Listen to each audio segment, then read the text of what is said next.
In today's video, I'm going to teach you how to automate emails on account in Salesforce. To get started, open Salesforce and sign in with an account that has permission to create and manage flows. This is important because without the right access, some of the setup options we need may not be available. Once you're in Salesforce, head to Flow Builder. To do that, click the gear icon in the top area of the screen, then choose Setup.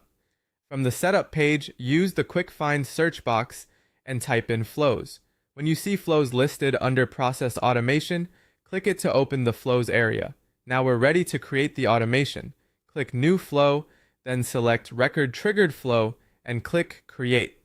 This type of flow is ideal because it allows Salesforce to automatically run actions whenever a record changes, which is exactly what we want for account-based email automation.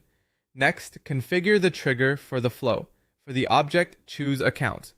After that, decide when the flow should run. You can set it to run when a record is created, when it's updated, or when it's created or updated. The best option depends on your use case. You'll also need to define the conditions that should trigger the email. For example, you might want the email to send when the account status changes to customer. Setting the right condition here helps make sure the email only goes out when it's truly relevant.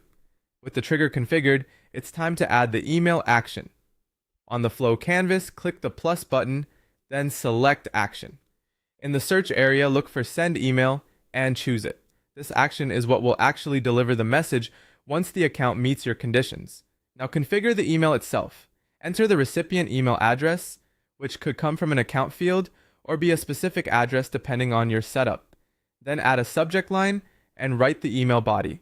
For example, you could use a subject like, "Welcome to our services," and in the message body, say something like, "Thank you for becoming a customer and that you're excited to work with them." Keep the wording clear and professional so the email feels intentional and useful.